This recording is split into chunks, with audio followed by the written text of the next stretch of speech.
Listo. Del equipo de trabajo, de la SOA de la Horta, de toda producción y el comité consultivo, damos la bienvenida al maestro Ricardo Valenzuela, quien ha tenido la gentileza de atendernos en esta oportunidad y por lo cual nosotros nos sentimos sumamente honrados. Eh, una de las primeras aseveraciones que nosotros tuvimos ahí en conversar en producción y pertinente hacerle como introducción es que en estos tiempos la mayor parte de los habitantes del planeta vivimos en dos planos distintos, el físico y el virtual. Pero hay un punto de contacto que une a ambos, lo cual es la mente. Por lo tanto, para dominar a las personas hay que influir en ellas. Bienvenido, maestro. Gracias, muchas gracias. Muchas gracias por la invitación. El tema eh, que, ya ahí estoy, ¿no? Se me había perdido. El tema que vamos a tratar es un tema bastante complejo, bastante complicado y no es fácil pues exponerlo en el tiempo que vayamos a tener, mm, porque tiene muchas ramificaciones, tiene muchas avenidas y muchas participaciones de diferentes fuerzas, pero todo se concentra en el esfuerzo que está llevando a cabo lo que yo le llamo el estado profundo, ¿no? Que es esa organización que ha venido operando y que tiene como propósito establecer el nuevo orden mundial, ¿no? Ahora, la parte central de toda esta problemática es Estados Unidos. ¿Por qué? Porque Estados Unidos fue el primer país de la historia que nació con una estructura liberal libertaria, ¿no? Es decir, cuando los colonos llegaron aquí a Estados Unidos, no llegaron como los españoles llegaron a México, a Colombia, a diferentes partes. Los que llegaron a México, a América Latina, eran aventureros. Venían a ver si encontraban oro, hacer fortuna y regresar, ¿no? Los inmigrantes que llegaron a Estados Unidos llegaron aquí a establecerse, llegaron con familias y sobre todo llegaron en busca de libertad. Libertad religiosa que no la tenían en Inglaterra y libertad simplemente como la definía John Locke, la libertad de la ley natural, ¿no? Uno de los inmigrantes que llegaron aquí definir la libertad, y lo apunto porque a mí me gusta mucho, decía, es el poder de cada hombre sobre sus acciones y su derecho a gozar de los frutos de su trabajo, arte, industria, sin hacerle daño a los demás, a la sociedad o a sus miembros, tomando de cada uno lo que no le pertenece o evitando que alguien goce de lo que él quiera gozar, igualmente sin molestar, sin perjudicar a nadie, ¿no? Y eso es lo que venían buscando estas gentes. Ahora, curiosamente, la conquista, si se pudiera llamar conquista de lo que es Estados Unidos, como fue la conquista de México, que se le llama, imagino que la conquista de Colombia, etcétera, no se llevó a cabo igual que España. La llevaron a cabo eh, empresas particulares, empresas privadas, ¿no? O sea, todas las colonias, las 13 colonias que había en lo que era la parte conquistada, pudiéramos llamarla así, de Inglaterra, eran 13 corporaciones, o sea, compañías privadas, inclusive muchas de ellas se cotizaban en las bolsas de valores de diferentes partes de Europa. Los colonos originalmente no tenían la propiedad. Ellos, hazte de cuenta que eran empleados, ¿no? Pero eran empleados muy bien remunerados, que tenían una serie de beneficios que jamás los habían tenido en el sistema feudal que habían vivido en Europa. Tenían incentivos, por ejemplo, como buenos empresarios, decían, mientras más produzcamos, les vamos a dar una participación. Entonces, comenzaron a funcionar y comenzaron a crear riqueza, ¿no? Cosa que en América Latina no sucedía. O sea, le daban la encomienda a un... Y curiosamente, esa herencia fue avanzando, avanzando, avanzando. Y pues yo creo que en todos los países es la misma. Los descendientes de españoles son los que controlan hasta la fecha todavía todo con el mismo esquema. Yo me burlaba mucho de mi ex mujer porque ella presumía mucho que su mamá era española y que los españoles, y curiosamente los últimos 2, 3 meses me hice una prueba de DNA y salió que yo soy 90% español. Entonces, de ahí me vienen todas las malas mañas, yo creo, ¿no? Los colonos en esa situación eran gentes muy, muy trabajadoras, muy orientados a sus aventuras comerciales, mientras que los dueños de las compañías estaban allá en Inglaterra, pero tenían buenos supervisores. Entonces yo creo que eso les fue creando a los mismos inmigrantes cierto conocimiento de lo que es una empresa, cómo se debe manejar, lo que son las entradas, las salidas, las pérdidas, las ganancias, etcétera, ¿no? Y estas compañías no tenían garantía del gobierno que si no triunfaban los iba a rescatar, como sucede ahora. Absolutamente nada. No tenían apoyos de que, órale, ¿no? Ellos habían invertido su propio dinero para llevar a cabo estas aventuras, ¿no?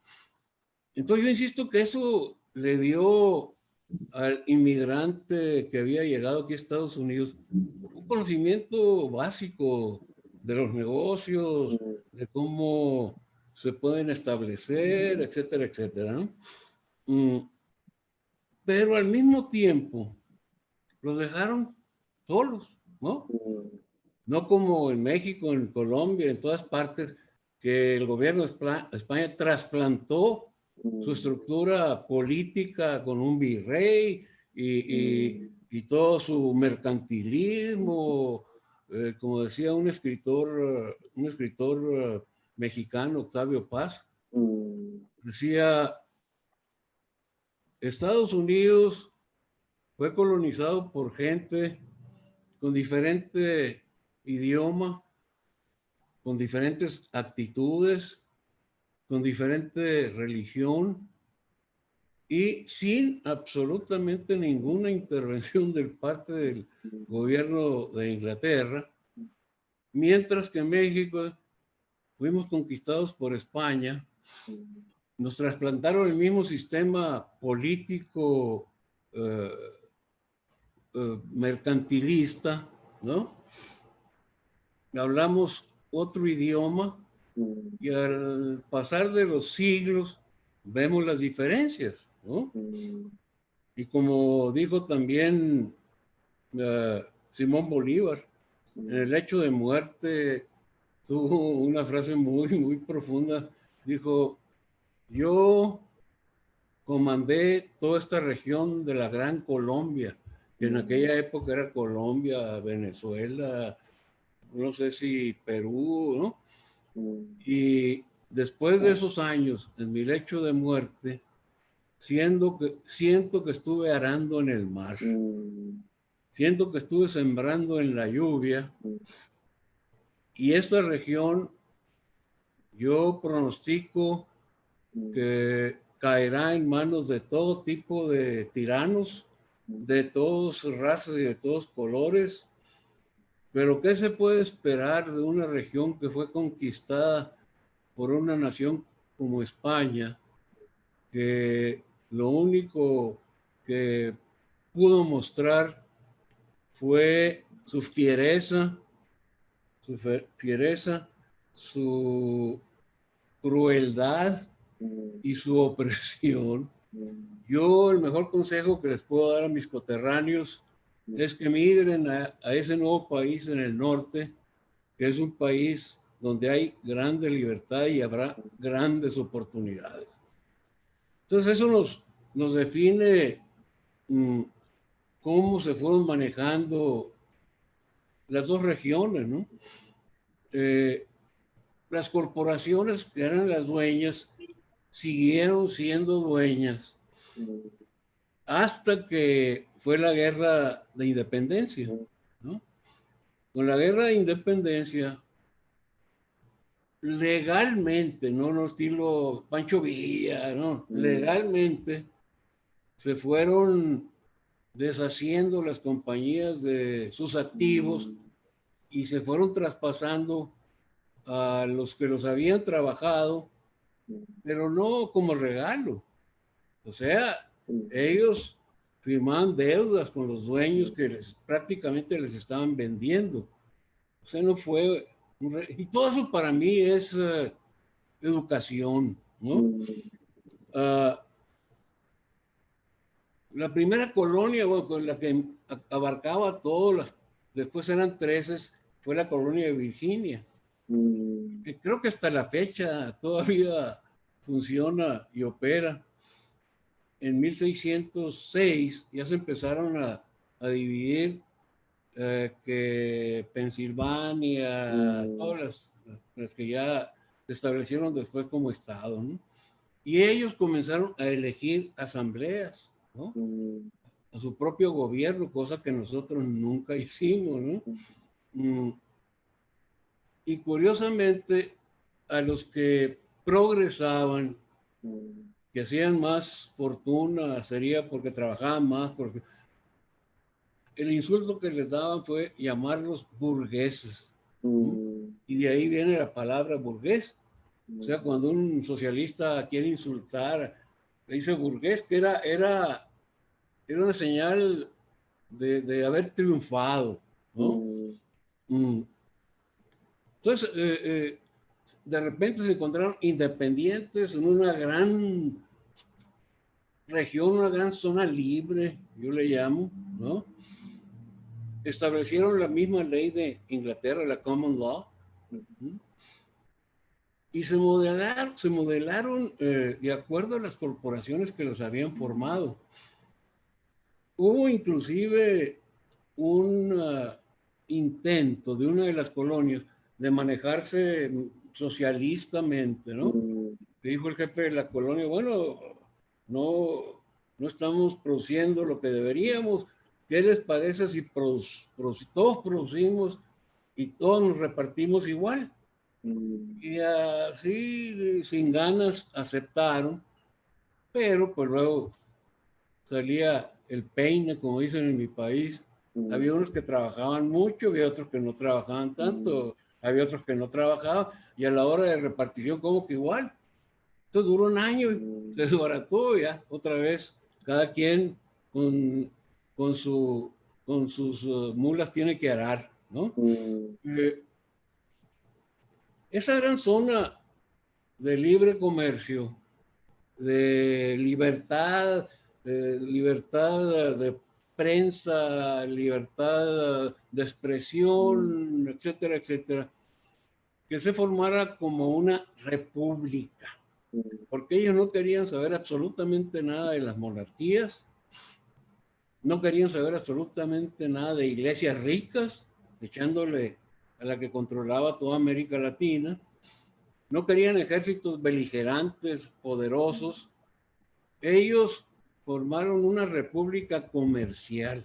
¿Por qué comercial? Porque en esa época la palabra comercial se refería a negocios. Y los aristócratas, para ellos el trabajo era insulto, era pecado. Entonces, el nombrar el país como un país de gente trabajadora era decirle, nosotros no somos arrastrados como usted, nosotros vienen a trabajar, ¿no? Entonces, la misma literatura colonial fue lo que fue elaborando la ideología, la mentalidad de estas gentes que venían buscando libertad y de repente se encontraron ante la gran aventura de formar un país. Y la literatura que ellos leían desde aquella época, leían a John Locke, leían de la Revolución Gloriosa de Estados Unidos, de Inglaterra, cuando finalmente los varones se rebelaron contra el rey, la famosa Carta Magna, leían el sentido común de Thomas Paine, y así se fue formando esa ideología. Se hicieron independientes y con los documentos que brotaron de su independencia, la Declaración de Independencia, su constitución, que son 3 hojas, no como la de nosotros que son 8.600, y la Declaración de los Derechos. Si alguien quiere saber de libertad, liberalismo, libertarianismo, como le quieran llamar, con esos 3 documentos puede quedar muy bien informado, ¿no? Sin embargo, esto empezó a causarle cierto nerviosismo a todas las monarquías de Europa. Ese país que nos rechazaron, que les quisimos, porque el representante de las monarquías aquí en Estados Unidos era Hamilton. Por eso los encuentros entre Hamilton y Jefferson, porque Hamilton quería instalar un imperio. Entonces empezaron a poner nerviosos, inclusive en 1810, 12 creo, invadieron otra vez Estados Unidos desde Canadá, llegaron hasta Washington, quemaron la Casa Blanca, ¿no? Querían que fracasaran, pero no fracasaron, aplicando todas esas ideas de libertad, de libertad, pero con cierta responsabilidad y mucho ahorro, inversión, gente que era muy religiosa también, de una alta moralidad. ¿Qué sucedió? Pues empezaron a progresar y a progresar, a progresar. Llegó en esa época un francés que se llamaba Alexis de Tocqueville, que venía a ver el sistema de cárceles que tenía en Estados Unidos, pero se impresionó tanto con lo que estaba sucediendo que escribió un libro que se llamó Democracia en América. Y ahí dice, este país, en menos de 100 años, va a ser el país más rico y más poderoso del mundo. Entonces sí, las monarquías, ¿no? Además, ya había habido otro antecedente que fue la Revolución Francesa. Más que la Revolución Francesa le falló por 2 o 3 cosas. Primero, que se le colaron los fabinistas y le hicieron una revolución socialista. Y ellos querían libertad, igualdad y fraternidad. Nada más que la libertad la confundieron con que todos vamos a ser iguales. No se puede. Aquí en Estados Unidos dijeron libertad para todos ante la ley. Nada más. Y cada quien va a recibir de acuerdo a lo que trabaje, a lo que produzca, ¿no? Entonces, ¿qué sucedió? Se juntaron todas las monarquías de Europa y tuvieron una reunión que se llamó el Concilio de Verona. Y ahí declararon y juraron su compromiso hacer lo que fuera necesario para destruir Estados Unidos, porque era un ejemplo que estaba alborotando al resto del mundo, ¿no? Ahí, pues, hubo una serie de eventos que no progresaron hasta que finalmente ellos fueron los que promovieron también la guerra civil, que dice que fue por la esclavitud. No es cierto, la esclavitud ya la estaban haciendo a un lado porque tenían un problema en el sur con los esclavos, los jóvenes que estaban saliendo al mundo, al mercado de trabajo, no encontraban trabajo. Entonces dijeron, no, no, pues vamos a tener que resolver esto.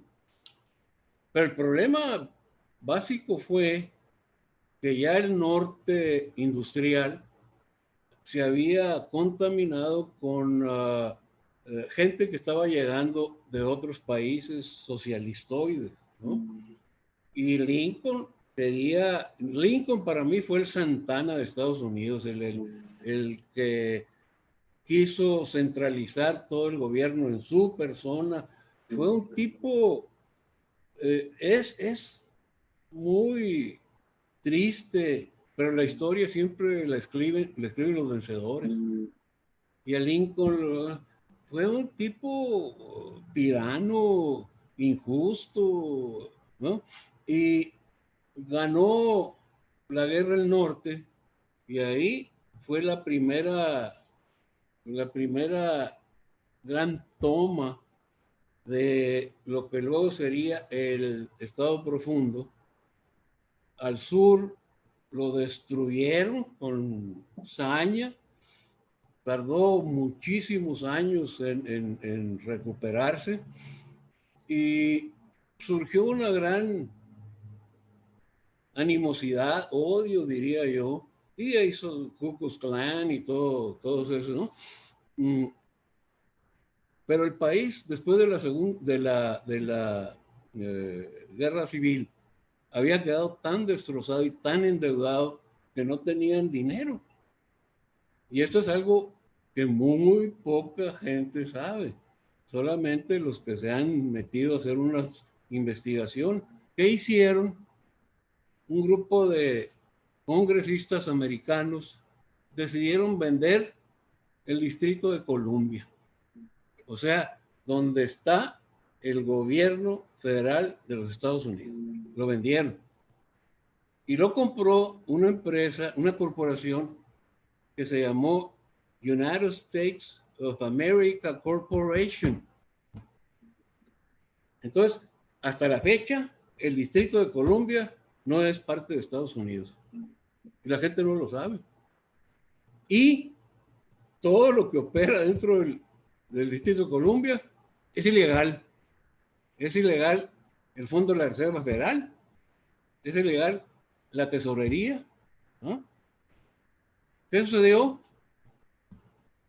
Trump fue el que lo sacó, ¿no? Ya. Y Trump metió una demanda para declarar la bancarrota de la compañía dueña del Distrito de Columbia, porque estaba quebrada, ¿no? Y ese fue el pánico que despertó todas estas gentes, ¿no? Pero en fin, ya me adelanté un poco la historia. Ya con esa toma, Estados Unidos comenzó cada vez a perder aquel esquema de libertad que había manejado por tantos años, que lo había hecho el país más rico y poderoso del mundo. Y durante todo el siglo XIX ya ese Estado Profundo había tratado de establecer el Banco Central de Estados Unidos. Establecieron el primero y cuando entró Andrew Jackson de presidente se los canceló completamente, ¿no? A las 2 semanas intentaron matarlo. Se les autorizó el segundo y el presidente de la misma época, no me acuerdo cómo se llamaba, declaró que en la siguiente reunión del Congreso él iba a cancelar la autorización del Banco Central y a los días lo mataron. ¿no? Bueno, de todas maneras lo cancelaron. En 1911-12 se juntaron todos los grandes banqueros del mundo, los Rothschild, Rockefeller, Warburg, you name it. Y se juntaron con un empresario muy poderoso que se apellidaba Aldrich, que era consuegro de John Rockefeller. O sea, una hija de Aldrich estaba casada con el único hijo de Rockefeller. Se juntaron en una isla en las costas no me acuerdo, de Georgia. Y ahí le dieron vida al esquema de lo que sería el Fondo de la Reserva Federal, ¿no? En 1913, ¡pum!, lo metieron, ¿no? Y junto con el Fondo de la Reserva Federal metieron el impuesto sobre ingresos que no había en Estados Unidos, ¿no? Y dijeron, no, lo metimos para poder financiar la guerra. Estaba desarrollando la Primera Guerra Mundial. En cuando termine la guerra lo vamos a quitar. Nunca lo quitaron.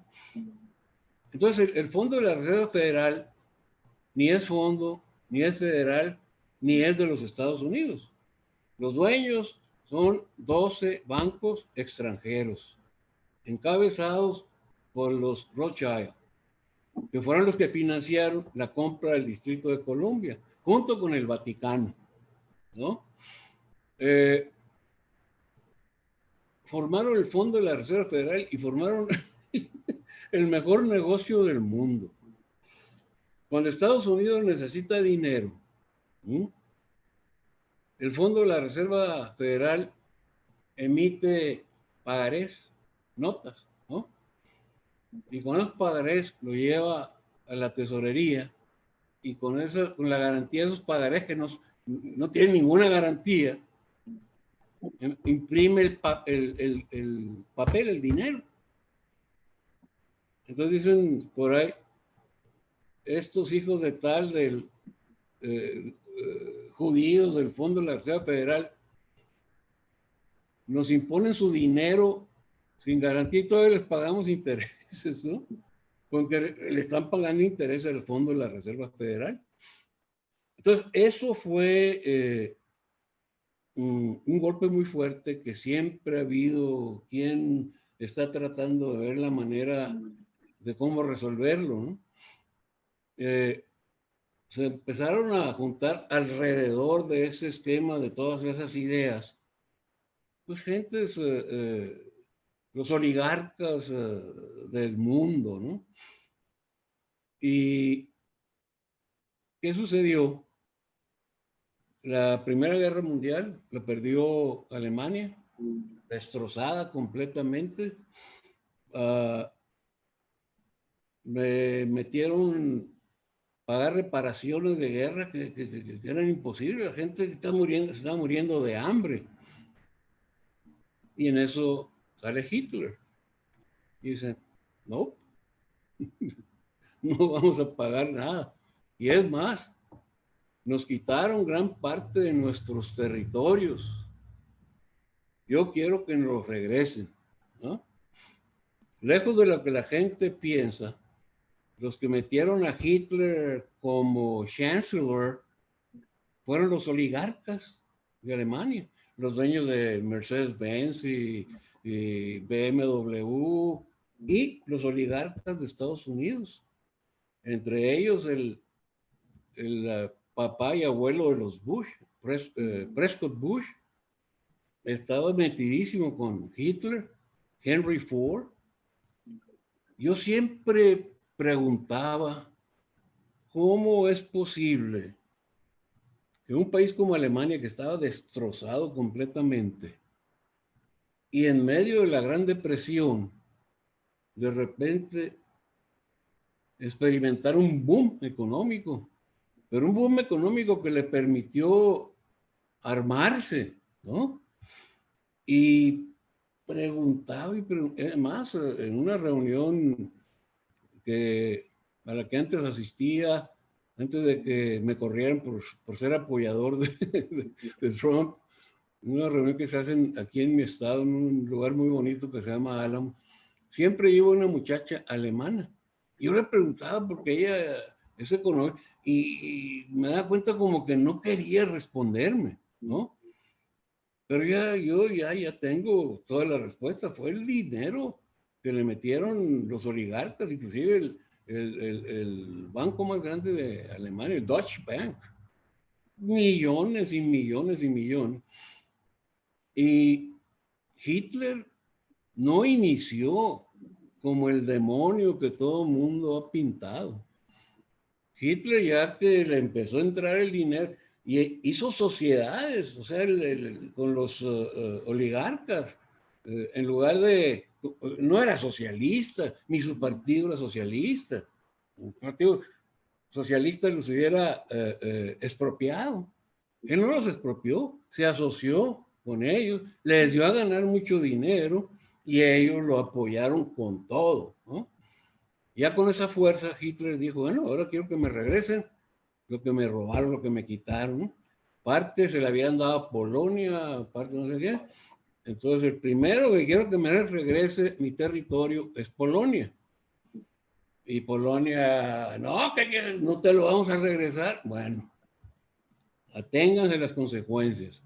Entonces, voló el primer ministro de Inglaterra, Alemania, a hablar con Hitler.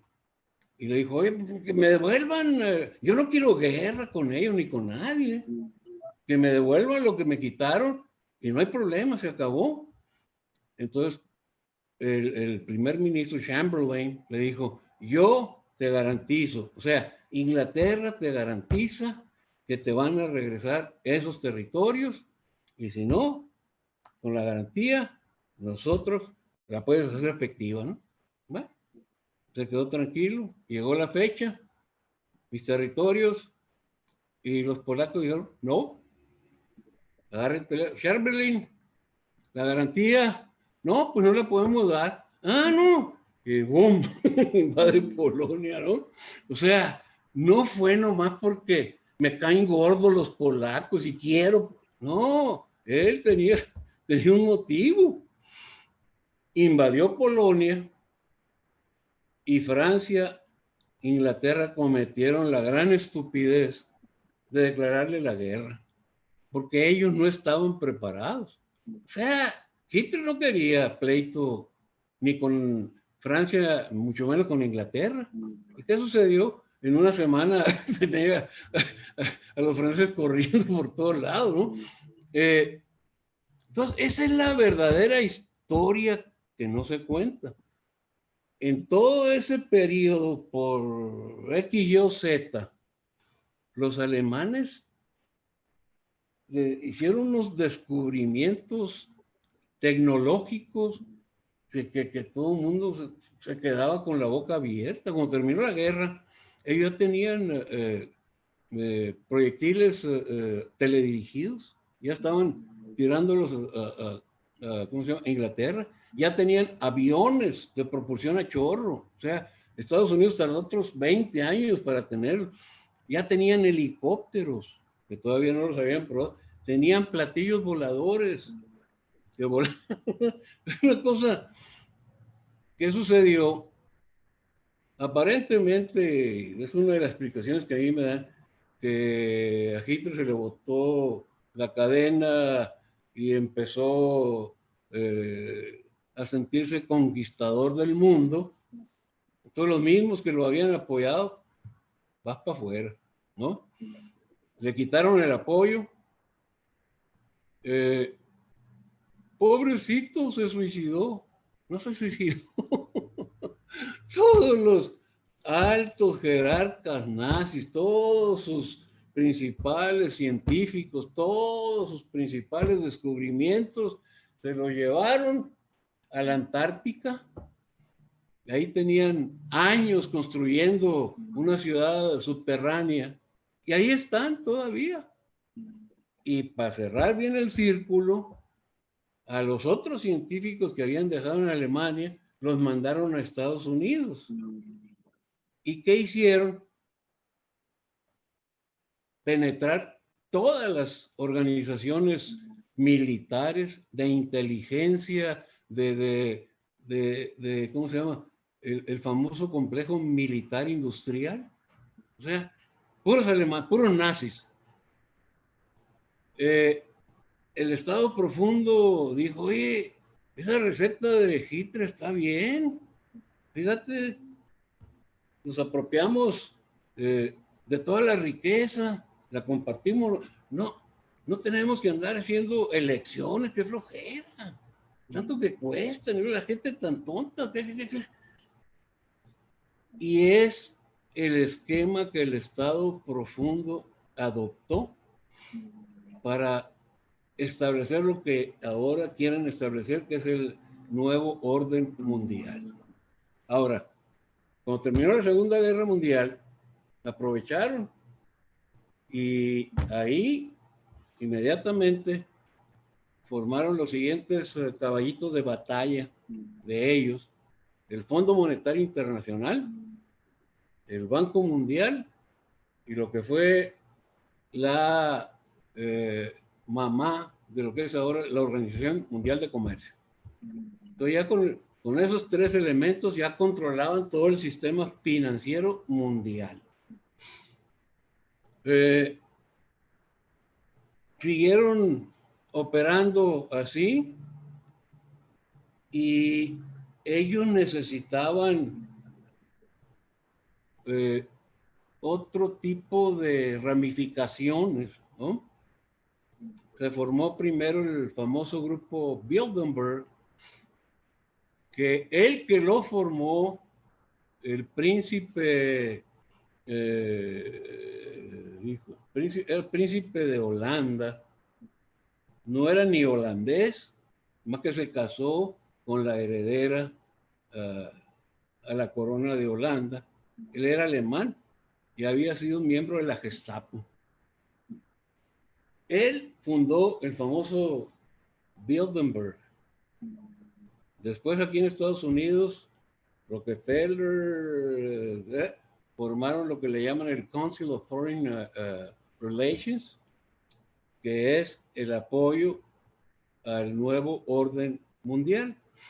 Después fundaron la Comisión Trilateral, porque ahí metieron americanos, ingleses, algunos alemanes, todo ello en apoyo al famoso Estado Profundo con su idea de establecer el nuevo orden mundial. Ahora, ¿cuál fue el siguiente paso que dieron? Sacar al dólar del patrón oro. Y así abrieron el casino más grande del mundo, ¿no? Y gente como la que ahora tienen aquí en Estados Unidos, que es el anticristo Soros, George Soros, que se inició de chamaco. Él es judío y chamaco se cambió el nombre y ayudaba a los nazis a quitarle todas las pertenencias a los judíos. Así empezó su carrera y ahora es archibillonario.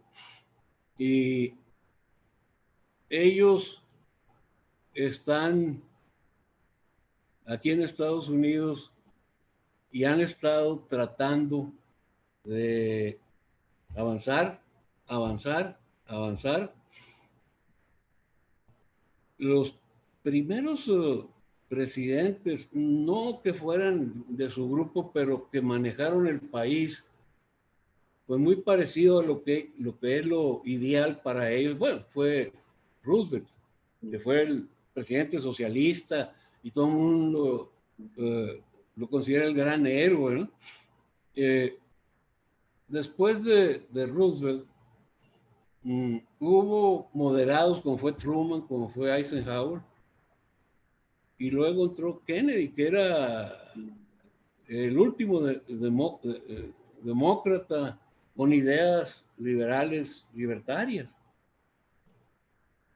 Pero ya desde la época de Truman había formado un grupo que le llamó Majestic 12, que era supuestamente para investigar algunos problemas de naves de extraterrestres que habían chocado en diferentes partes de Estados Unidos.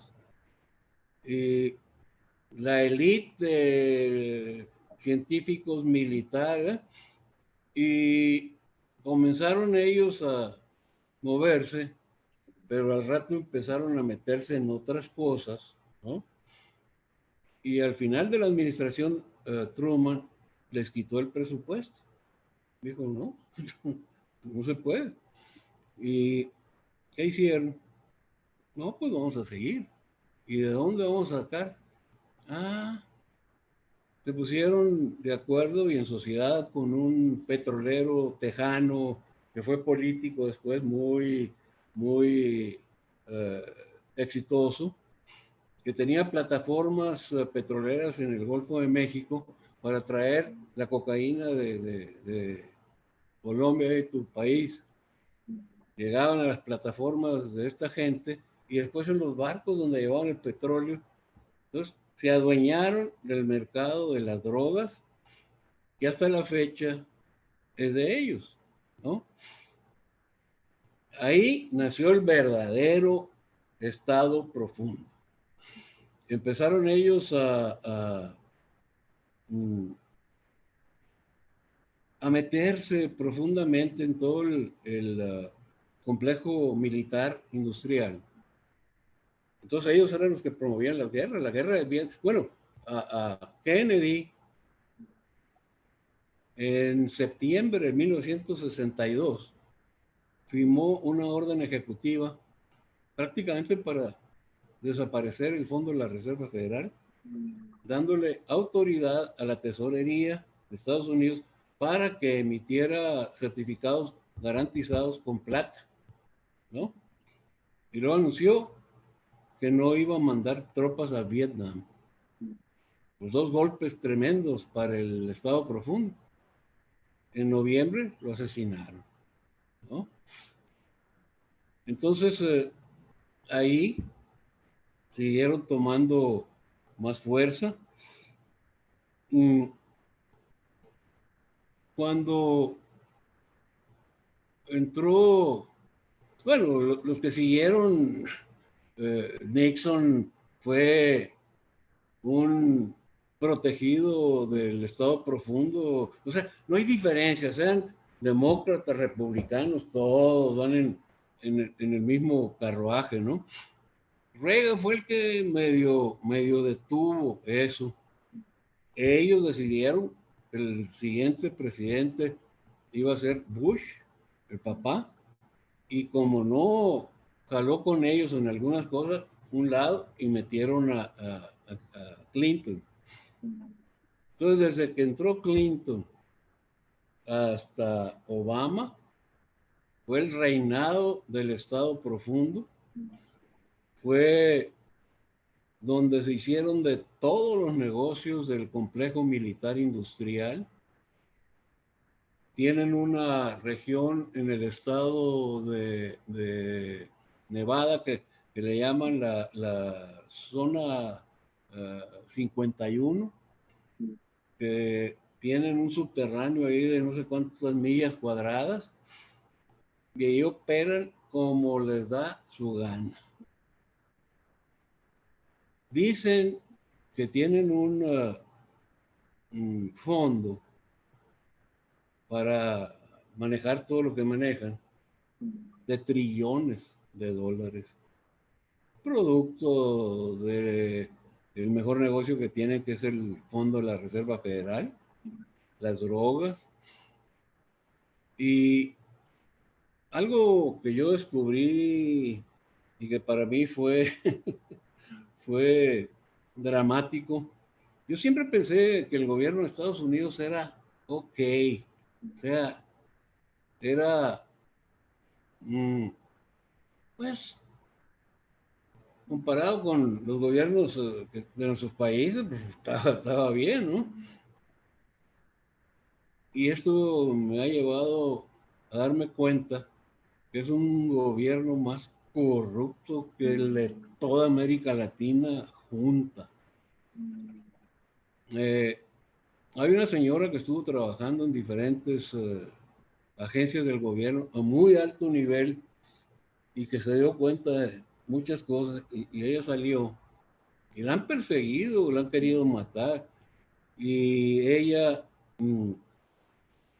dio a conocer que en el Departamento de Defensa había un faltante de 7 trillones de dólares y hasta la fecha no hay explicación.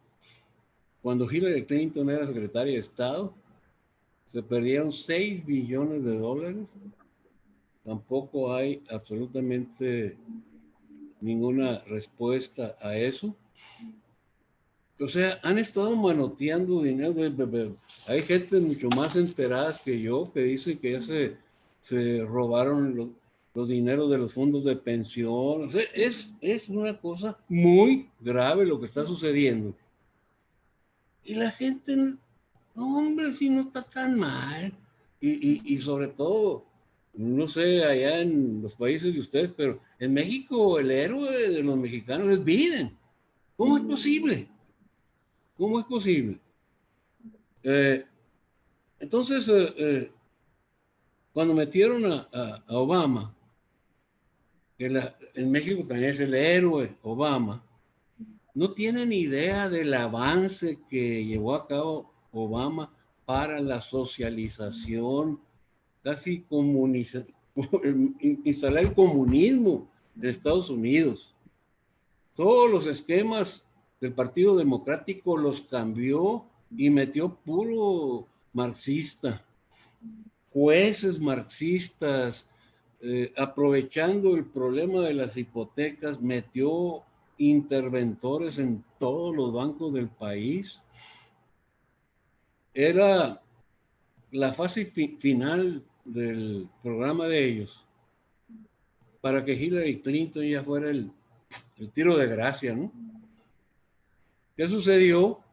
Llegó un Trump, ¿no? Y les ganó. No lo podían ellos aceptar. El que les hubiera ganado la presidencia fue un golpe mortal, tanto que el mismo día de la elección ya estaban gritando, o sea, desaforarlo, ¿no? A la semana hubo una reunión en un hotel muy elegante en Washington, donde se juntaron más de 100 billonarios, porque los billonarios ahora son los más bandidos, son los que han hecho sus billones con ese tipo de esquemas. Y ahí juraron todos destrozar la presidencia de Trump. Ahora, estas organizaciones y estos miembros se rigen mucho por eh, ¿cómo se podría decir? Por los mensajes de una organización casi milenaria que le llaman los Illuminati. Me traje un pedazo nada más del juramento de los Illuminati que se coló, no sé cómo, para darles una idea de quiénes son estas gentes y de lo que son capaces. Dicen, refiriéndose a la gente tonta, ¿no? Mantendremos sus vidas cortas y sus mentes débiles. Usaremos armas silenciosas y no se darán cuenta. Usaremos metales aceleradores de la vejez y sedantes en su comida, su agua, su aire. A donde quiera que vayan, serán atacados por nuestro veneno. Los metales los harán perder la mente. Les ofreceremos la cura y les daremos más veneno y lo absorberán por su piel, por la boca, por lo que se vistan. Sus hijos nacerán tontos, estarán rodeados por el veneno en lo que toman, lo que coman y lo que respiran. Empezaremos con los niños. Al nacer les inyectaremos ese veneno diciéndoles que es muy bueno. Promoveremos que consuman azúcar los niños. Cuando sus dientes se pudran, se lo llenaremos con metales que les aniquilarán la mente. Cuando se enfermen, les daremos medicinas que los enfermarán más. Vendrán con nosotros para otras medicinas y les daremos más veneno.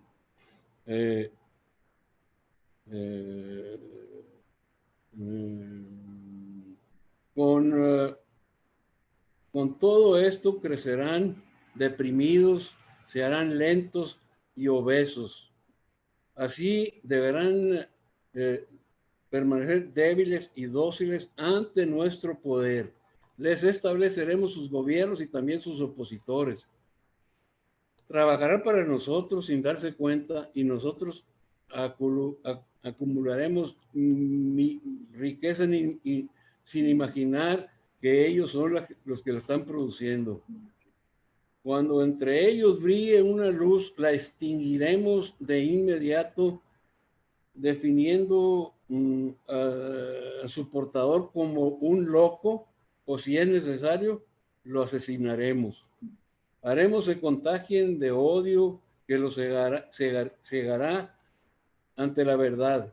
Haremos que maten entre ellos para que se bañen con su propia sangre y la de sus vecinos.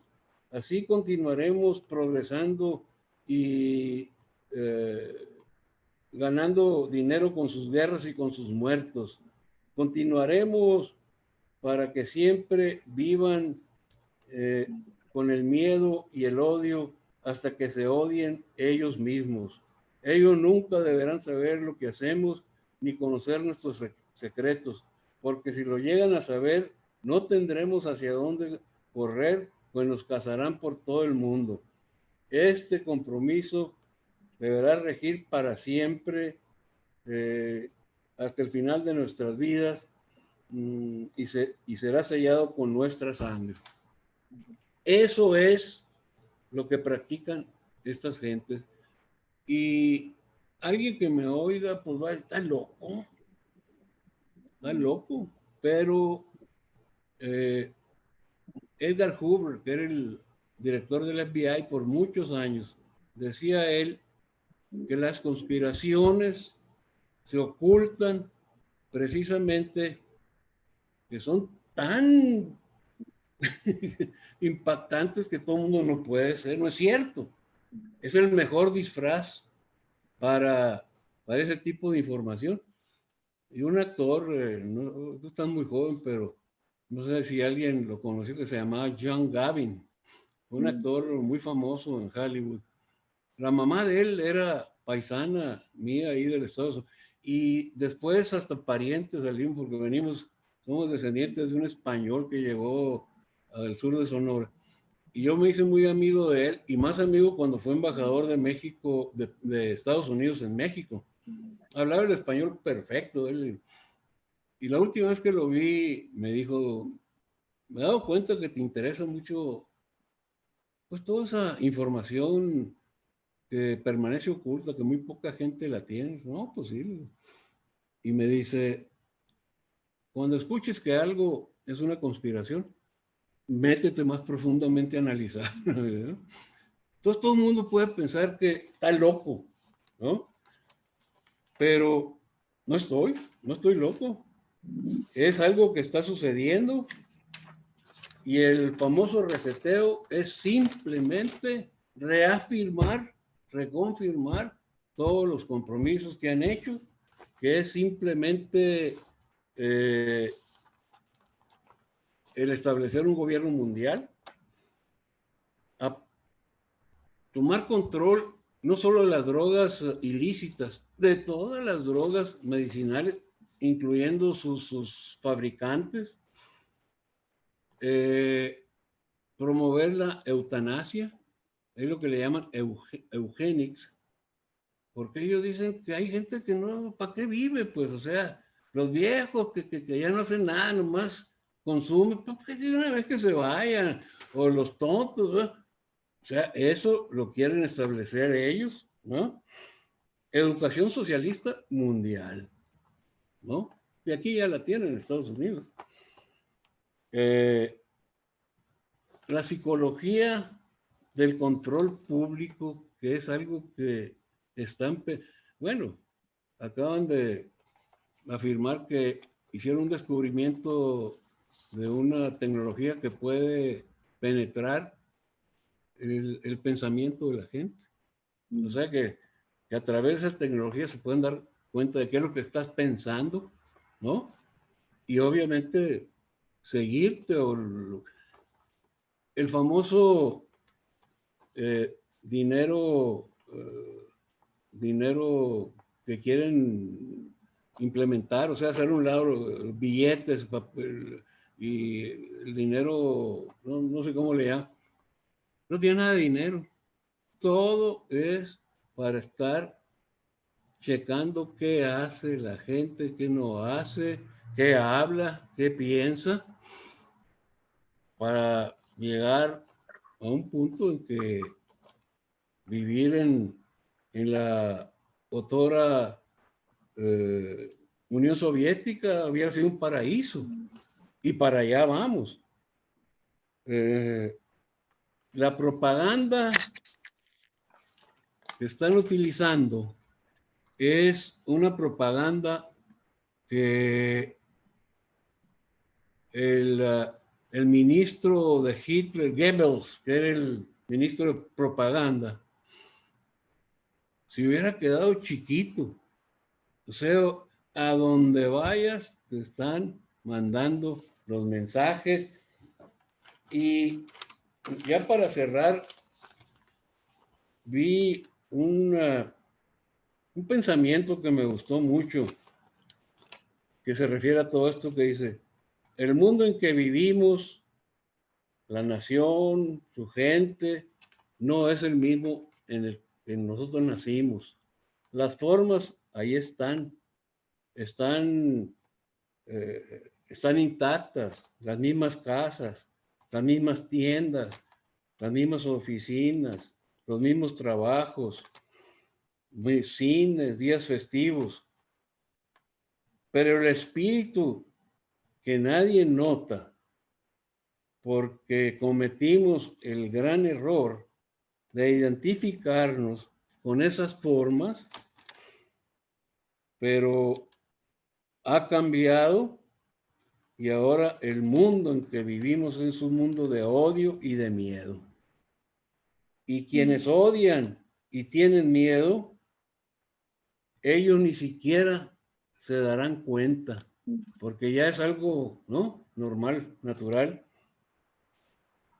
Cuando todo, cuando todo, cuando todos se transforman, no hay nadie que se transforme.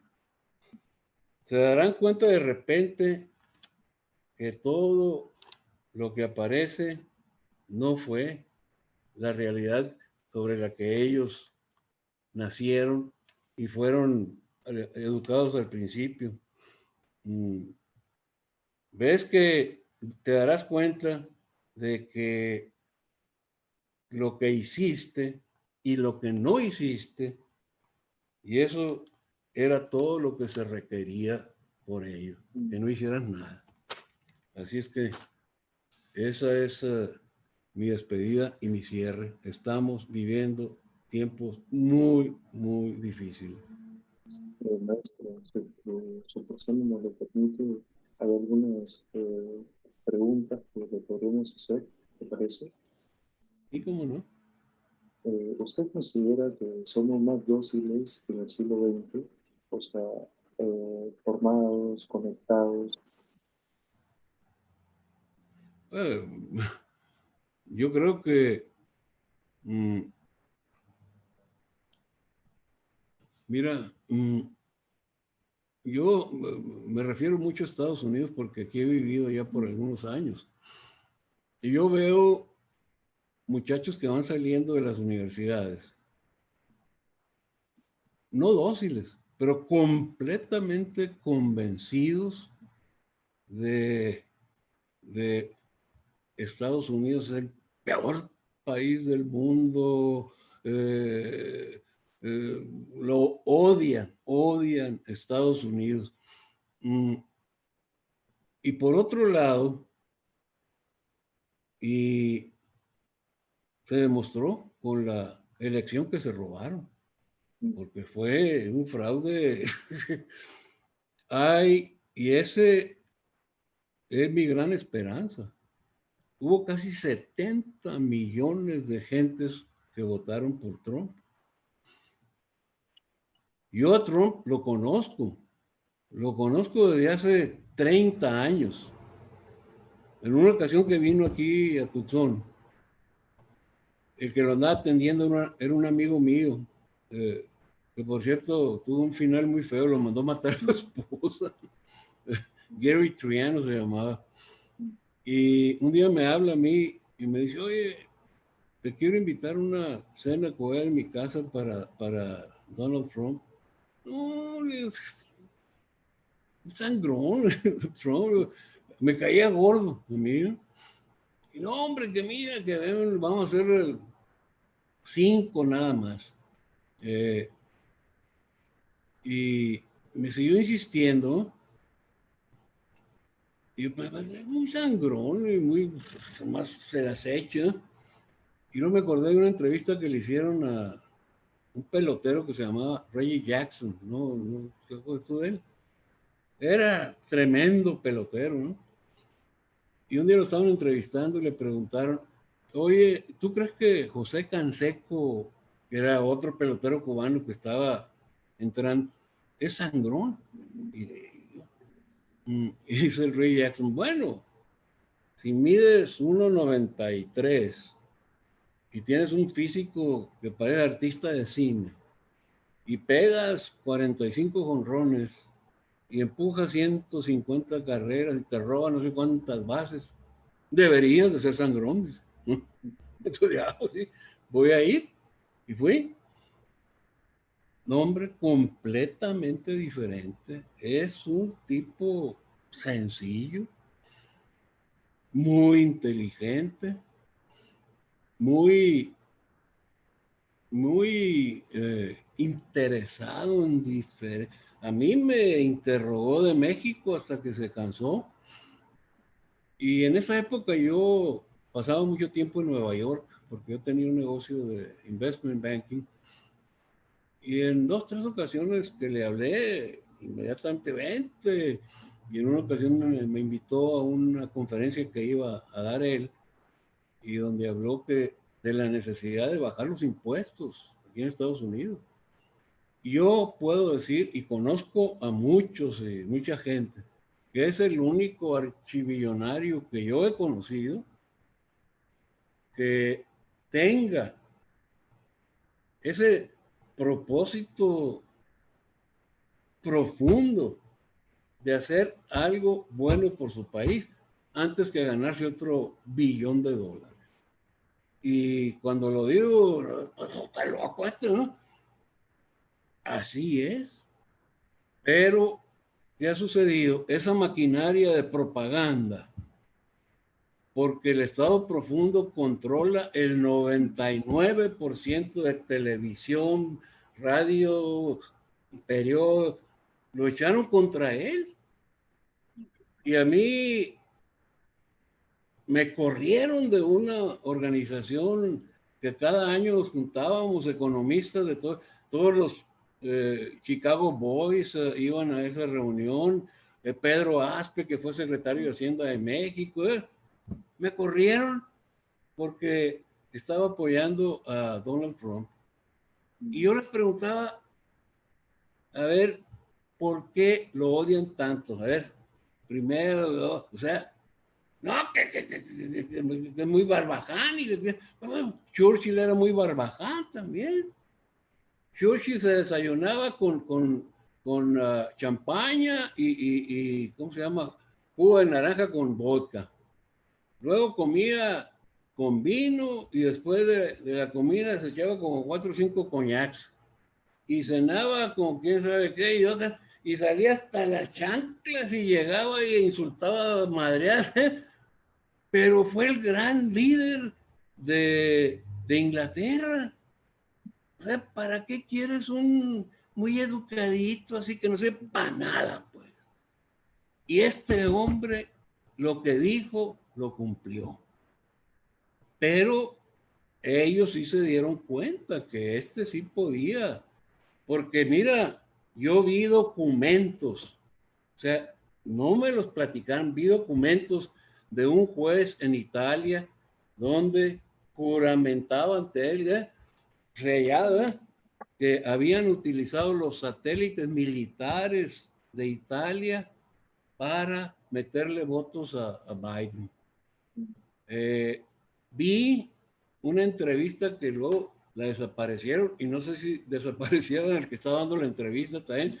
Dijeron que había estado un cubano que había estado en los servicios de inteligencia, donde decía que él había visto aviones saliendo de diferentes ciudades de toda la región de Estados Unidos donde son socialistas, Washington, California, pero reventándose de votos para Biden, ¿no? Muchas otras cosas, gente, el mismo Trump, él ya había preparado la demanda para declarar al estado de Connecticut en quiebra. ¿Y qué pasó? De repente, porque hoy en la mañana estaba leyendo que Ross Perot, que fue precandidato allá de repente, iba arriba y de repente se retiró. Y todo el mundo, ¿qué pasó? Y después él dijo que lo habían amenazado, que a su familia, estos no se detienen ante nada, ¿no?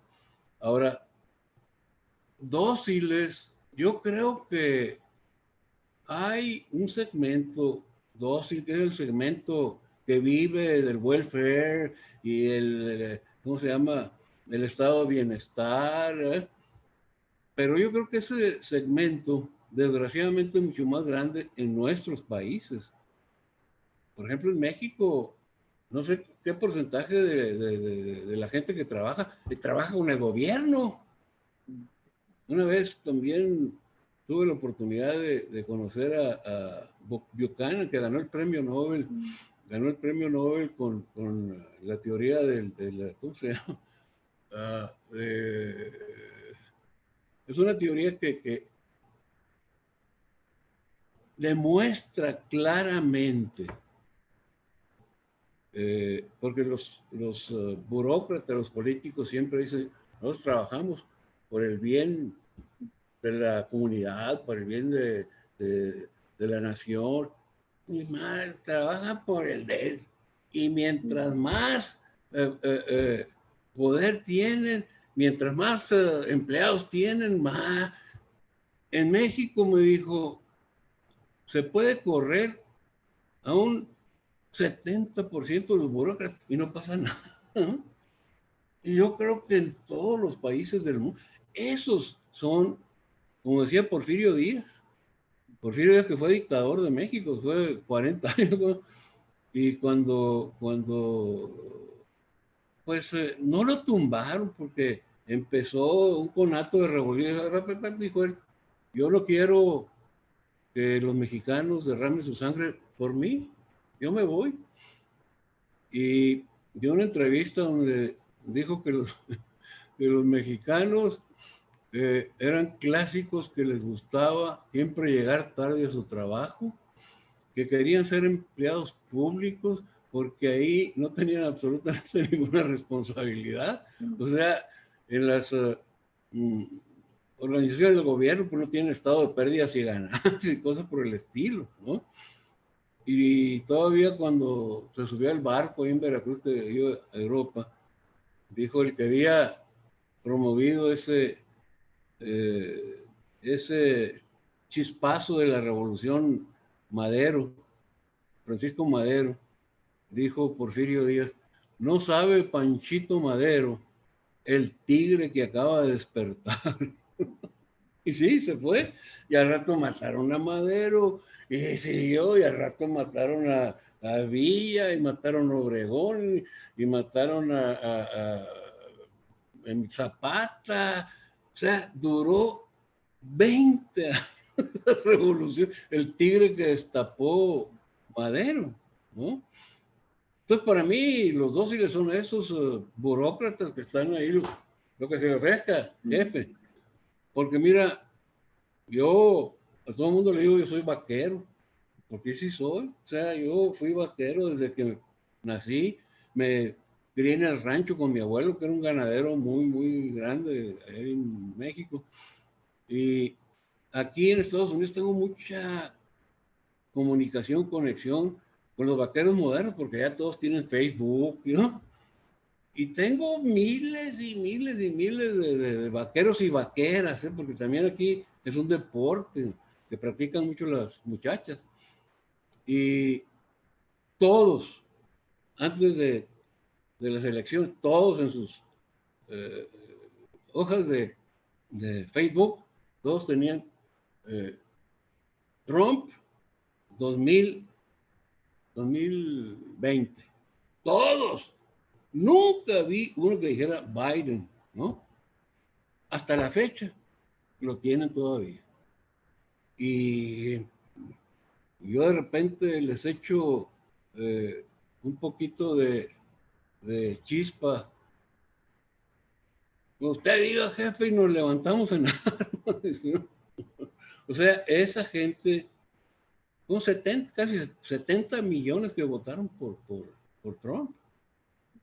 Eh, Trump es el único billonario que yo he conocido de, de, de cuello, o sea, supuestamente pues de clase más baja, que no es cierto. El papá de él era un hombre muy exitoso, pero él, como yo, crecí entre los vaqueros, siendo el nieto del dueño, ¿no? Él creció entre los albañiles, siendo el hijo del patrón de los albañiles. Y él se preocupa mucho por la gente, en serio, y tiene cosas que nadie, absolutamente nadie sabe, como una vez que se le ponchó su carro y estaba ahí batallando y llegó un negro y no sabía quién era y no le ayudo, que quién sabe qué, y le cambió la llanta, que muchas gracias y ya, platicaron. ¿Y cómo ven las cosas? Y, no, pues muy mal. No era presidente todavía, ¿no? Muy mal, dice, qué sé yo. He perdido mi trabajo varias veces y luego me contratan y lo vuelvo a perder.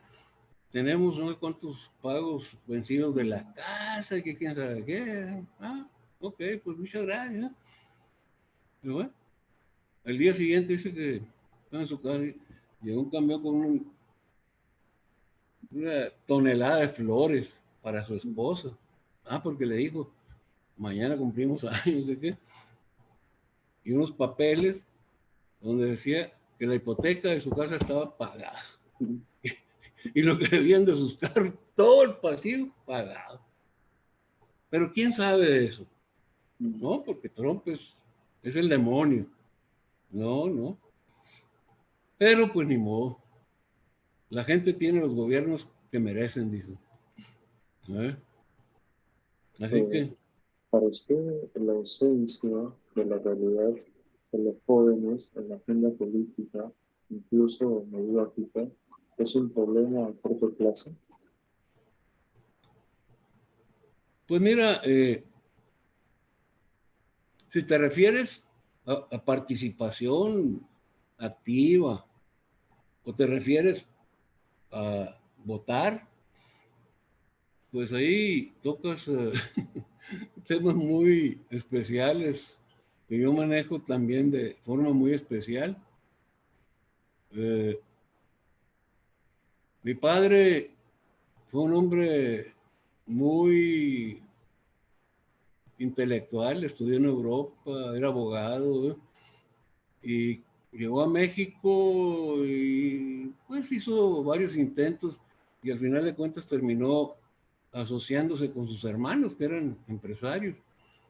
Y en una ocasión yo le pregunté, oye, tú doctor en Derecho Internacional, y me acuerdo que me dijo, yo me preparé en Europa para dos actividades, la ley y la política. Pero cuando llegué a México me di cuenta que las dos actividades eran unos tambos de gusanos, ¿no? Tanto la política como la rama judicial. Entonces, para mí la política es sucia, es desagradable. Ahora, ojalá y hubiera gente, pues, idealista, decente, honrada, que participara, pero yo no veo muchos. Ahora, votar. Ayer yo le mandé un mensaje a un amigo mío que escribe eh, unas notas muy especiales, y un hombre muy prestigiado de México, don Hugo Salinas Price, que es el papá de Ricardo Salinas Pliego, billonario, y le mandó un mensaje hablando de la democracia, y le dice, yo no creo en la democracia y yo nunca he votado. Entonces le mando un mensaje y le pongo ahí, te mando esto, es muy amigo mío, vivimos juntos en Monterrey cuando éramos estudiantes. No te escribo muy seguido porque tú tienes muchos admiradores muy uh, leídos y escribidos. Y yo soy un humilde vaquero nomás, no me atrevo. Pero en esta ocasión te quiero comentar lo siguiente. Vi lo que escribió don Hugo Salinas Price y estoy totalmente de acuerdo con él.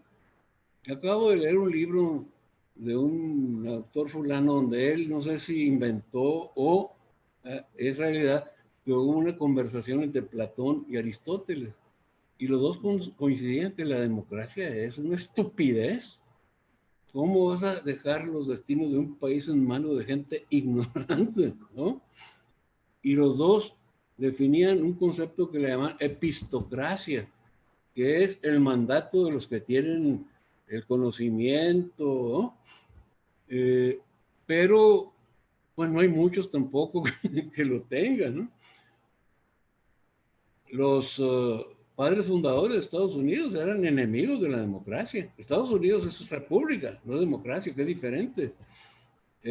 Decía Adams, la democracia es el peor de los esquemas políticos, es enemiga de la libertad, de la propiedad, de la justicia, de la paz. Siempre ha tenido corta vida y ha muerto violentamente. Y Jefferson decía, la democracia son dos lobos y un cordero decidiendo qué va a haber para cenar, ¿no? O sea, la democracia, por ahí alguien la definía también como la gemela del comunismo. Todos los países socialistas llegan al socialismo por la democracia. Entonces, ojalá y hubiera gente joven, pero con ideales, con realmente compromiso de hacer algo que sea positivo. Y se va a tardar tiempo, no importa, pero que sembraran la semilla. Pero eh, ahí acaba de haber elecciones aquí en mi estado, Sonora, en México.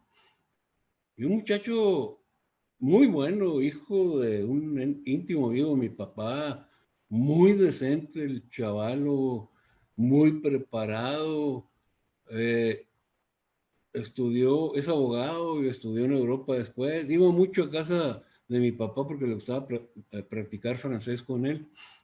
Y había hecho 3 intentos por ser gobernador y no se le había hecho. Y ahora se le dio la candidatura y todo el mundo con él, pues, que tenía que ganar. Pero el lépero de presidente que tenemos mandó uno de sus gentes, y le metieron las trampas y perdió. Entonces, pues ¿cómo se va a sentir? Porque él es un muchacho decente, o sea, que no tiene absolutamente nada que le puedan reprochar. ¿Cómo se va a sentir después de que trabajó durante tanto tiempo para que le hicieran esta leperada? Pues, ¿no? Es muy difícil la política, es muy difícil. Con el permiso de tus oyentes, hubo un presidente de México que decía que la política era el secreto de comer caca sin hacer muecas. Eso no es para mí, no es para mí definitiva. Yo, dicen mis amigos que si yo hubiera sido político, el primer debate hubiera agarrado trancazos al otro. Yo, yo no tengo paciencia para soportar eso. Así es que, pues tú dirás. A su persona, la libertad de expresión le preocupa que quede en manos de las empresas tecnológicas. No, olvídate. En manos de las empresas, bueno, las empresas tecnológicas ya hicieron un equipo con el Estado profundo. Y las empresas tecnológicas, desgraciadamente, los dueños son todos billonarios marxistas. Y ellos deciden lo que vamos a comer, lo que vamos a tomar, si vamos a estar de buen humor, de mal humor. Deciden a quién debemos odiar, quién nos debe gustar. Es una situación muy peligrosa, muy peligrosa.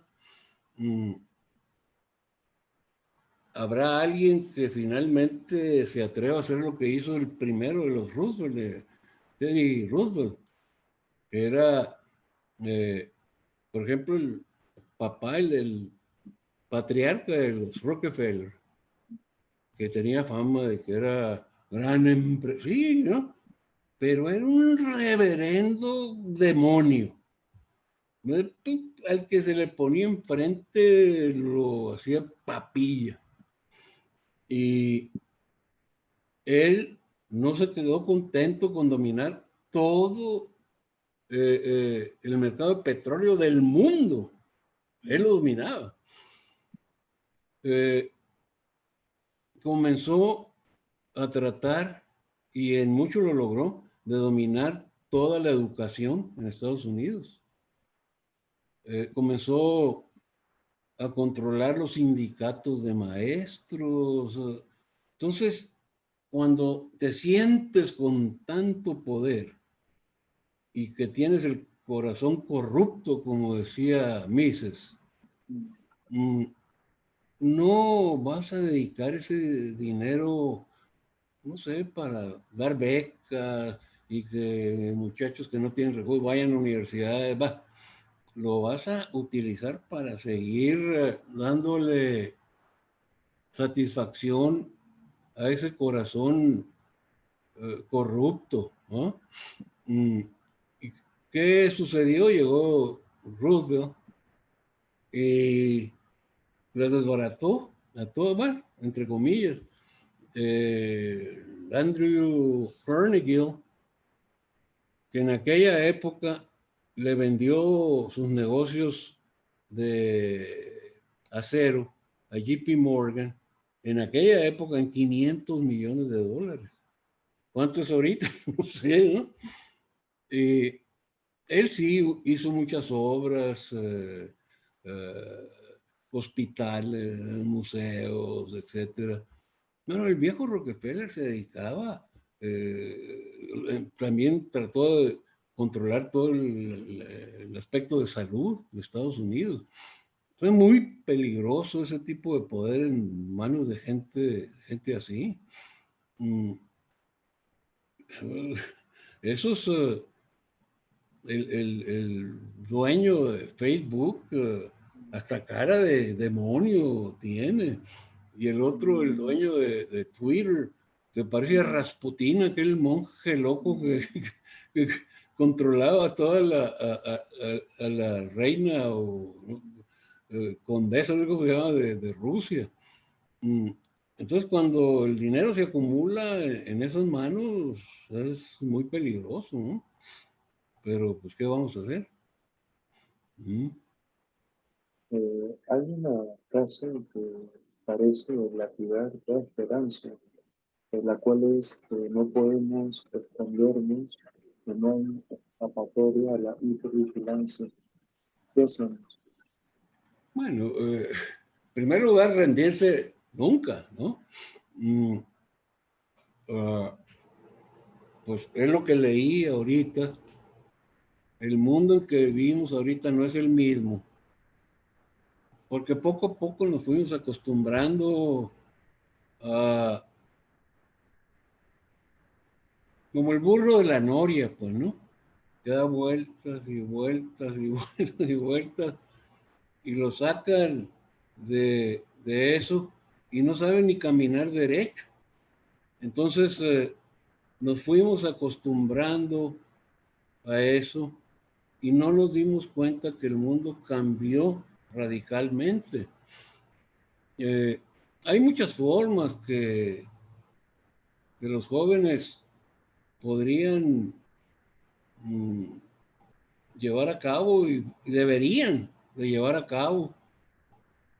Yo creo que podrá salir, yo creo que algo muy importante es las ideas, sacarlas, ¿no? Que vuelen, que vuelen, que vuelen y a ver a dónde llegan. Y si por ahí sale alguno que le haga competencia a Twitter, ¿no? Dicen que Trump está formando una empresa similar y que va a ser exclusivamente pues para gente de estos pensamientos. Mm, pero sobre todo, yo creo, primero no hay que rendirse. Hay una frase precisamente de Teddy Roosevelt que decía, es mejor intentar y lograr grandes cosas, alcanzar triunfos gloriosos, aunque en el camino nos encontremos con el fracaso, que permanecer en las filas de aquellos pobres espíritus que nunca sufrieron ni gozaron porque nunca atravesaron esa región que no conoce triunfo ni derrota, ¿no? O sea, no, no arriar las velas, no conformarse, seguir, y sobre todo seguir sacando ideas, información. Mm, Yo tengo un par de sobrinos que de repente aparecieron ahí escribiendo los periódicos, muy, muy libertarios. Y son sobrinos míos, pero son prácticamente de mi edad, porque mi papá era el último, como 20 hermanos. Ellos son nietos del primero. Y un día, ¿de dónde saliste libertario tú? Y yo, pues de ti. Entonces, cuando alguien me dice algo así, yo me siento muy bien, me siento muy orgulloso. El otro día un muchacho también de Hermosillo, que el papá es medio socialista, ahí lo veía echando ideas libertarias. Y un día, oye, ¿tú dónde saliste libertario? Tu papá es socialista. Y me dice, pues, leyéndolo usted, me dice. Entonces, son gotitas, gotitas, gotitas, y ahí van cayendo, ahí van cayendo. Pero nunca, nunca rajarse, jamás, jamás. Y el dinero es muy seductor y hay gente que cuando empieza a ganar dinero se olvida de sus principios, eh, se olvida inclusive de amigos, relaciones. Y yo creo que la gente que el dinero no lo cambia, es la gente que realmente vale la pena conservar, ¿no? Mi abuelo, que era archimillonario, tenía 12, 15 ranchos, y era un tipo de lo más humilde. Yo me acuerdo cuando estaba chavalito, yo en las tardes, así que sacaba su silla y se sentaba a ver pasar la gente, era un pueblo, casi el rancho. Y luego me traían una silla y me sentaban enseguida de él y pasaban los hijos de los vaqueros y me decía, mira esos chamacos que van pasando ahí, no son menos que tú, nunca los vayas a considerar menos que tú, son iguales. Tú tuviste la suerte de nacer nieto mío, pero eso no te debe hacer que los veas hacia abajo, ¿no? Y gracias a Dios, así ha sido. Yo ya más adelante me hice amigo de todo chamaco y hasta la fecha son compadres míos y todo eso, ¿no? Es más, yo me siento más cómodo con gente así que con eh, los estirados, ¿no? Eh, Ese es mi mundo, ¿no? Y así es Trump. Trump se siente eh, más cómodo ahí entre los albañiles, ¿eh? Que eh, con el frac allá viendo a la reina de Inglaterra y cosas por son gentes auténticas, ¿no? Y eso hay que ser, ¿no? Muchos comentan que China está ganando la guerra híbrida de la convencional y la tecnológica. No, no te oigo. Muchos comentan que China está ganando la guerra híbrida, la convencional y la tecnológica. Bueno, mira, se dijo lo mismo de Japón hace 40 años, ¿no?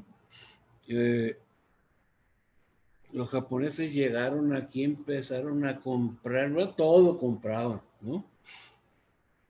Y me acuerdo que Reagan, creo, un día le dijeron, oye, pues los japoneses, déjalos, que traigan su dinero, que lo inviertan aquí.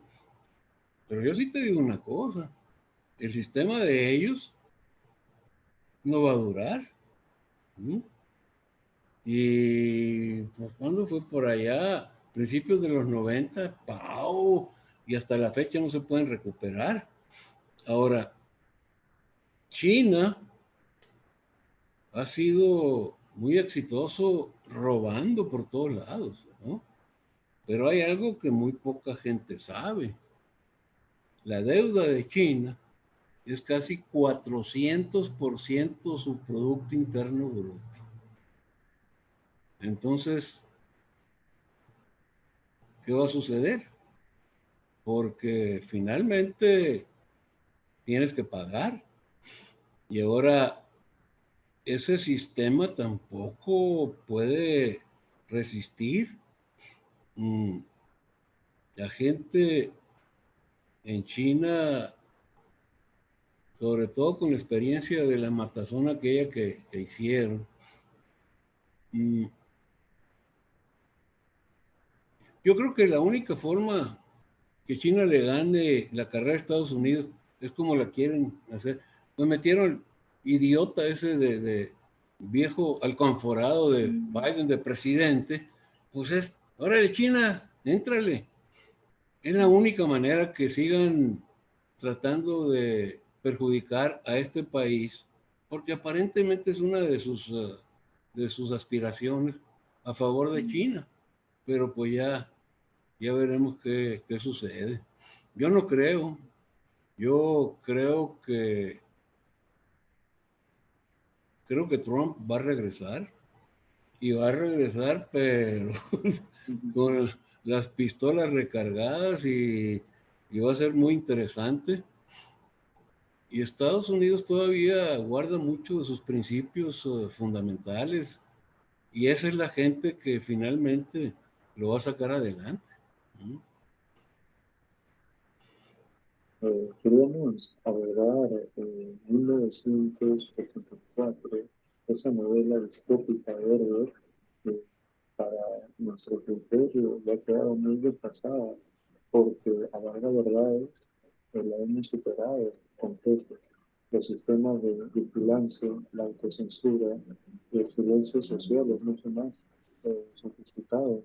Estamos en una mezcla entre 1984, entre Un Mundo Feliz y la tercera parte de Fahrenheit 451.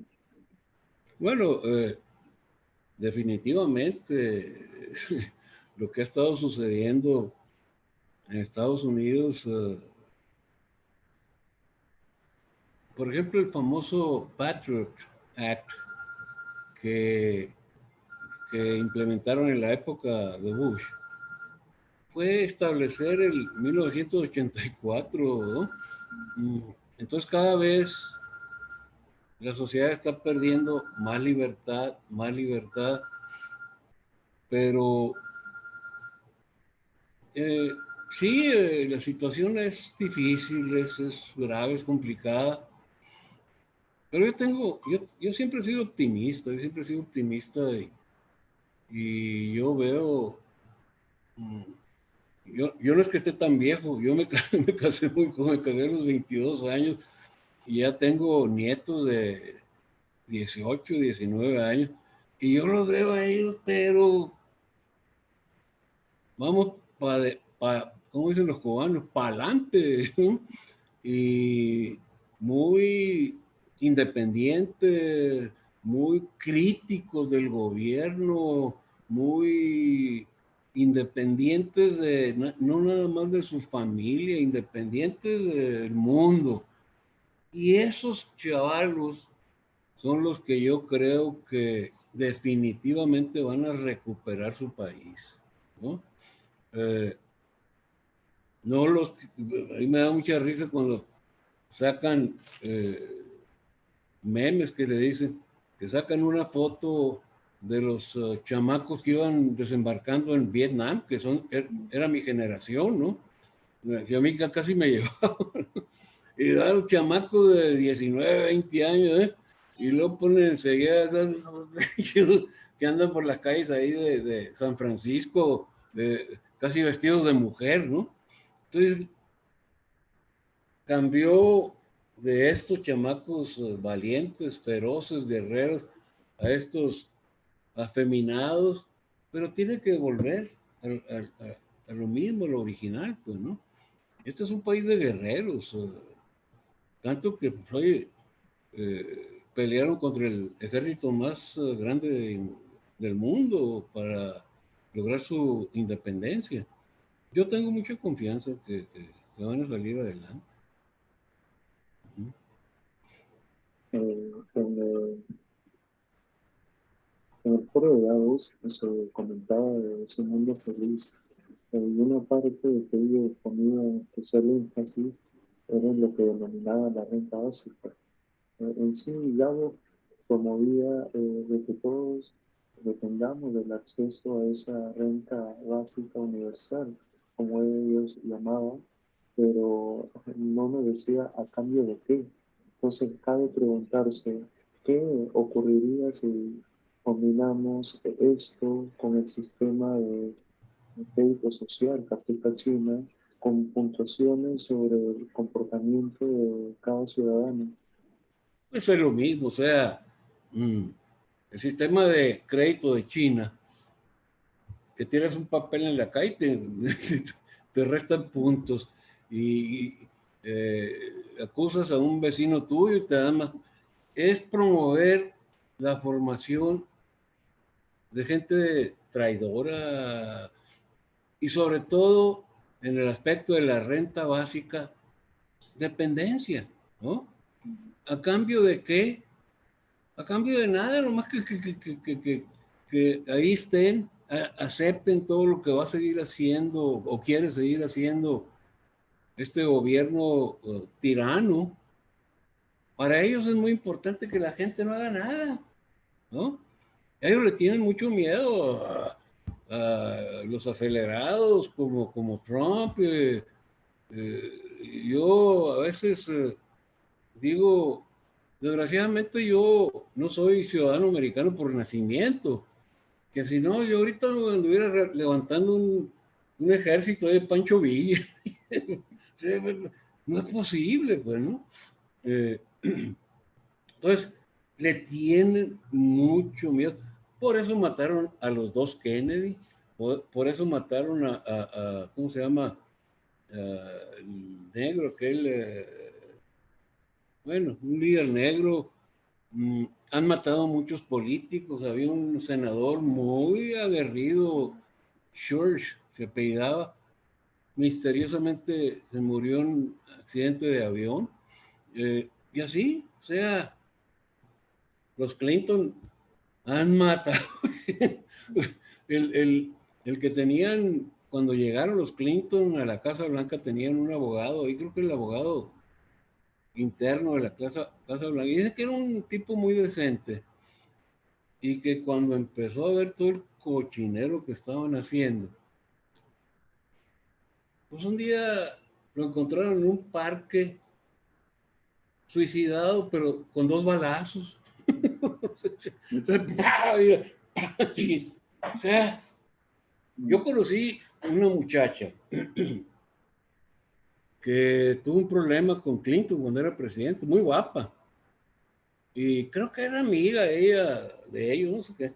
Y un día llegó a la Casa Blanca y la vio Clinton y la mandó a llamar allá a su oficina. Y luego la metió en privado y se la quiso, ¿no? Esta muchacha muy casada, ¿eh? Y que no, pero se le ocurrió platicar a alguien. El marido se suicidó, dice, ella me lo platicó, a mí no me llegó de chisme, que las llantas de su carro cada 2 o 3 días se las ponchaban, que la corrieron de donde trabajaba, o sea, son gentes muy sanguinarios, ¿no? Y le tienen mucho miedo, pues a mí me extraña, pues probablemente lo hayan tratado de asesinar a Trump, me extraña, pero son gentes que no se detienen ante nada. ¿Mm? Eh, el foro de Davos también organiza lo que ellos denominan Asamblea Anual de Nuevos Campeones en junio. Y es una especie de asambleas regionales durante el año. Por ejemplo, en el 2008, muchas asambleas regionales incluyeron reuniones tanto en Europa, en Asia Central y Oriental, una especie de mesa redonda de directores ejecutivos tanto de Rusia, África, Oriente Medio, así como el Foro Económico Mundial en Iberoamérica. Bueno, a mí me da risa porque van ahí y les hacen el teatro y de comités y reunión. Ahí los únicos que mandan son los Rothschild y los Sor, y esos van porque ellos se sienten que es de mucho prestigio ir a ese tipo de reunión, pero no tienen absolutamente ningún poder para decidir nada, ni siquiera para sugerir. Los diablos mayores saben perfectamente lo que quieren hacer y lo que van a hacer y están tratando de hacerlo. No necesitan a nadie más. Oye, yo me tengo que ir porque tengo un compromiso ahorita al ratito. Eh, si alguien de los participantes quisiera hacer una consulta, no habría ningún problema, sino ¿No? a ver, no sé si observa.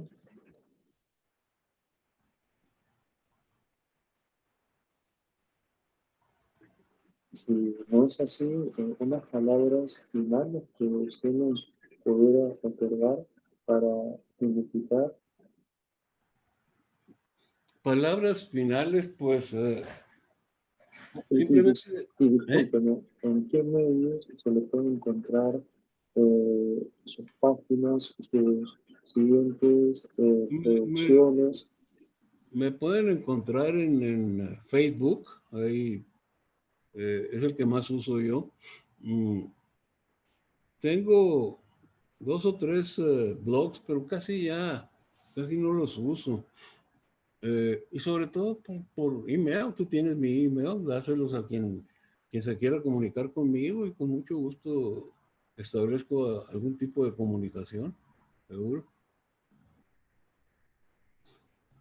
Maestro, del equipo de trabajo de la sede de la Horta, de toda la producción, el comité consultivo, le damos las gracias por esa empatía, ese cariño, ese aprecio, su tiempo que es tan valioso y que le vaya súper bien. Estamos en contacto para futuras intervenciones y agradecido por vida, maestro. Pues muchas gracias por invitarme y ojalá y no sea la última vez. Estamos a tus órdenes. ¿Mm? Gracias. A usted, maestro, agradecido.